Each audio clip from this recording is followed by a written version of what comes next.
very difficult to follow up and act like that. Tonight's class is dedicated in loving memory for the founder of Edmund J. Safar, File Edmund Ezra Ben Esther V'Yaakov Alav Shalom. May all the Torah tonight be Le'ilei Nishmato.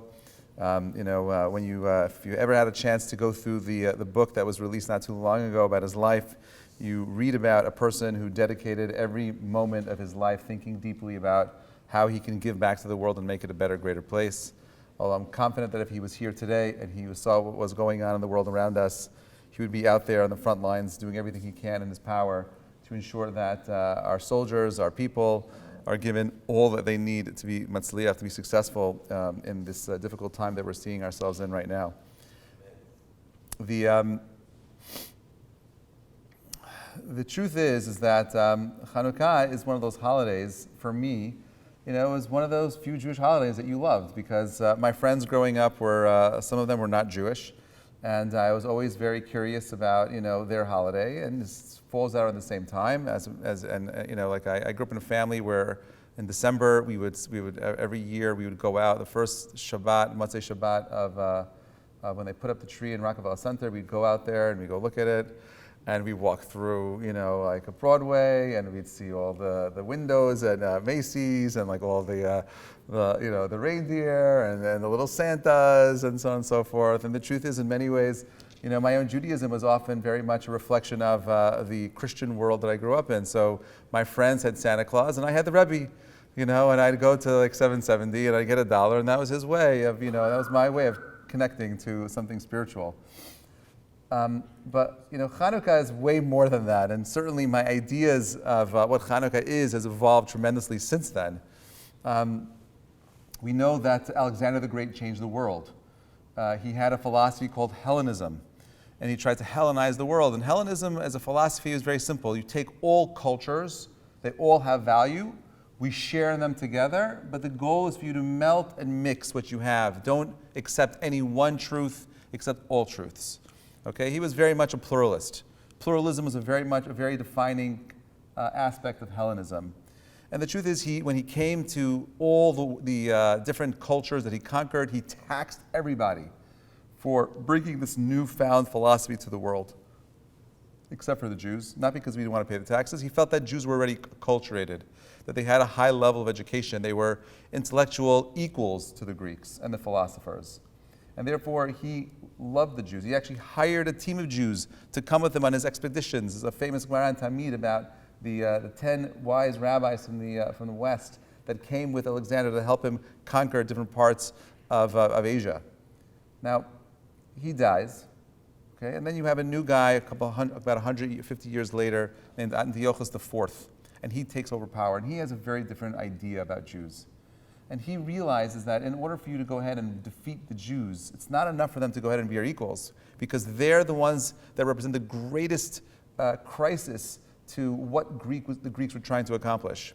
If you don't have people that are going to assimilate after 150 years of their imperialism, of them taking over the land of Israel, and them going ahead and not just an imperialism of land, but an imperialism of ideas and culture, if they weren't going to go ahead and take on those ideas, they represent an existential threat to society.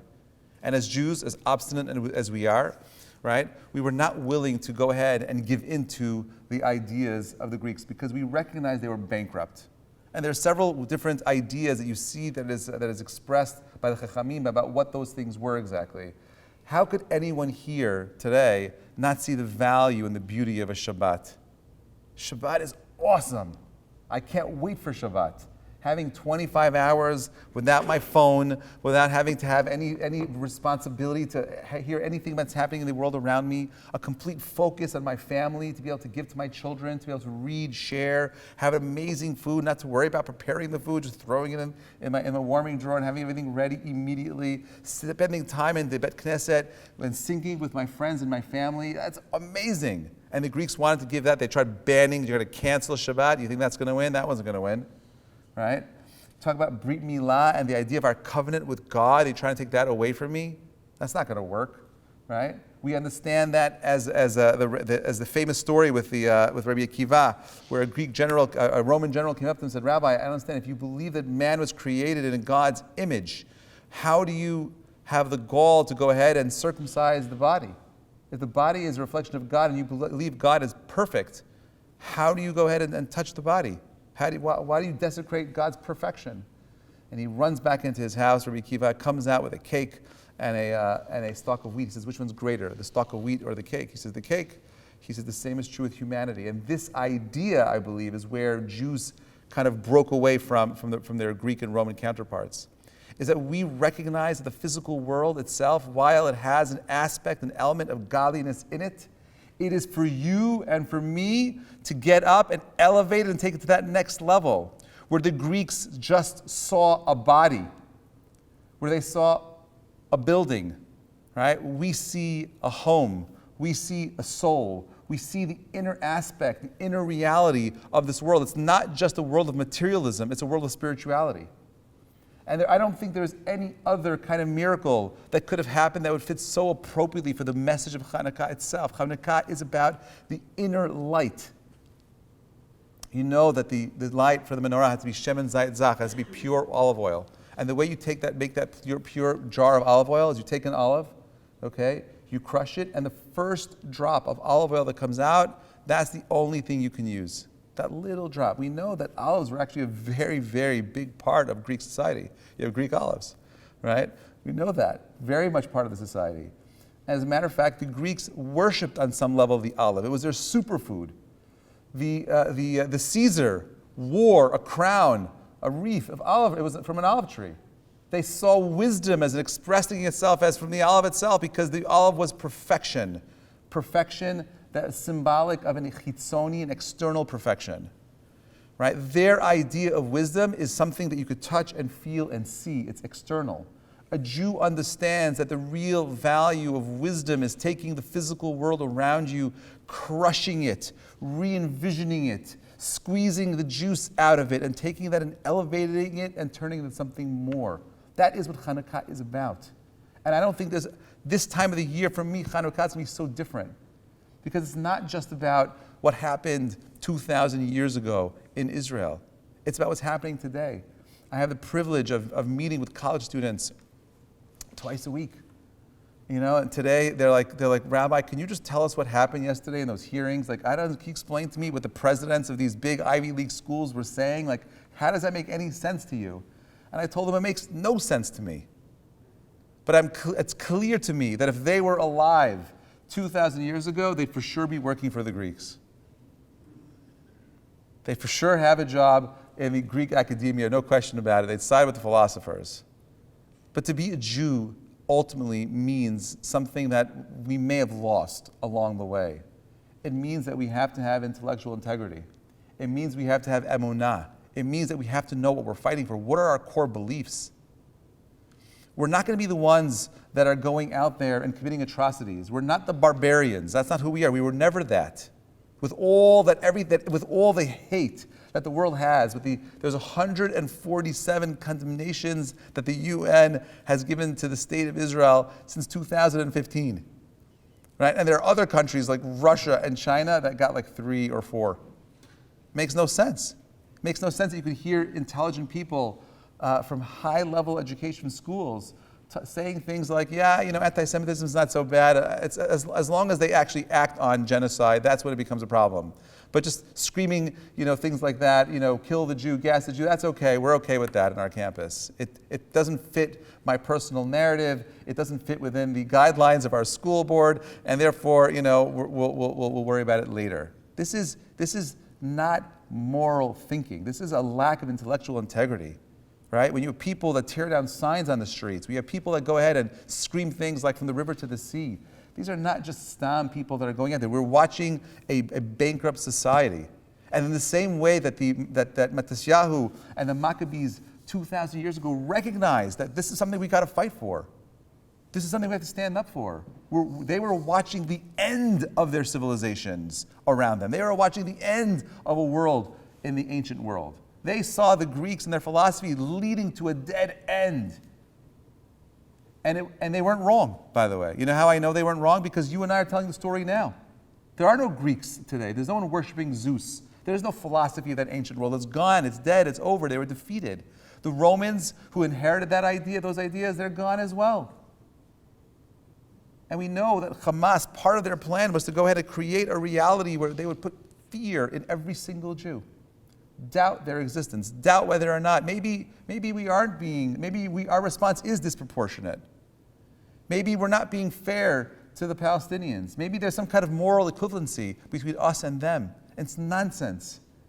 That comes from a lack of moral clarity.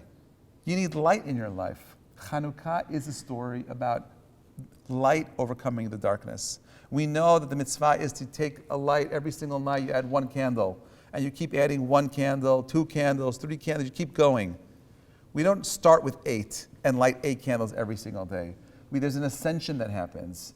And we understand that the reason why this happens because Chachamim wanted us to recognize that in order for you to have the power to defeat darkness, you don't start out full blaze. You start out doing small little acts, small little things over and over again, over long periods of time, and you begin to change the world. Chanukah is a story about how a small band of people ended up changing everything about the world that you and I live in. It's our turn to stand up right now. There's no question about it. There are people today that are afraid. Kids on campus are afraid. They take off their kippot today. I see kids no longer wearing kippot. They were wearing kippot before, they're not wearing it anymore. Why should they live in a world where they can't wear a kippah? Right? That's happening today. This is exactly what the Greeks wanted, complete assimilation of our people. And the way in which we come out of this darkness that we're in today, I believe is exactly the same way that the Maccabees did it so long ago. It wasn't just about military might. Military might alone is not enough to win a war. The way you win the war is by having a clear understanding of what your values are. Having a clear understanding of what your core beliefs are. And therefore, if you are not involved and engaged in having clarity as to what it is to fight to be a Jew, what it means to be a Jew. A few weeks ago, we spent a week in volunteering in Israel. Rabbi Mizrahi and I, the Rebbe over here, had time, spending time meeting with soldiers, meeting with families, and there was one thing that I found constantly over and over with every single person that I met, is they had super clarity as to why they were fighting. Super clear to them. No moral, nothing vague about what they were doing. It was super clear, like light. Super clear. People got up, they left their businesses from around the world, the reservists, and they came. The country, the army isn't ready to absorb all those people that came into the country. It's beautiful, it's powerful. They're in pain, they're hurting. But the one thing that gives them strength is the recognition that they are fighting a fight not just for themselves, but for the world. I'm confident, Bezrat Hashem, they're going to win the war. That's the easy part. But do we walk away with a people who are bent on just fighting an external fight? Or was this an opportunity to grow internally? Are we able to recognize that the material world around us is here as part of an interesting opportunity for us to grow into something more? Because I see history changing right now. It's changing. The last 75 years, anti-Semitism did not go away. It was on pause. It's reemerged again. It never went away. It was always there. The only difference is now people outside feel that they're comfortable and confident to go ahead and say it publicly. And it's not going to go away. There's going to be a sinah that's there. The way in which we counterbalance the anti-Semitism in the world is by growing our inner flame. You are like a candle in the night. When there's darkness in the world and everything seems so dark, and you're that little candle, know that you're on the right side of history. You represent the people for the last 3,300 years, from the time of Abraham Avinu till today.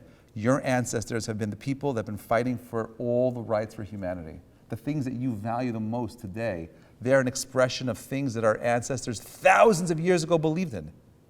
And you have to have the confidence to walk outside with your kippah, with your star, that you're doing the right thing. That's what Chanukah is about for me. Chanukah is about a story of people who said, you know what? I'm not going to go ahead and give into a whole other culture and belief system. It's not ancient, it's not irrelevant. It's more relevant today than ever. Historians, when they look at Jewish history, they look at world history, they don't understand why there are still Jews on the planet. But I can tell you why. It's a miracle. That miracle is an expression of each of you. Each of you are a miracle. Each of you are a nes. Each of you have something unique to contribute in this world that no one else can contribute. Just like the Maccabees. The only difference is they just stood up and they did something. And now's the time for each of us to do something. You can't stand up. You can't go out and support people that can. There are people in Israel that need support. There are people here that need support. You haven't spoken to someone? Don't wait till Purim to go ahead and give your Mishalach Manot. Call someone today, a friend, a neighbor, someone that you haven't spoken to in a long time. Do something. Those small acts of kindness is what brings light. We saw in Israel people that were only helping each other.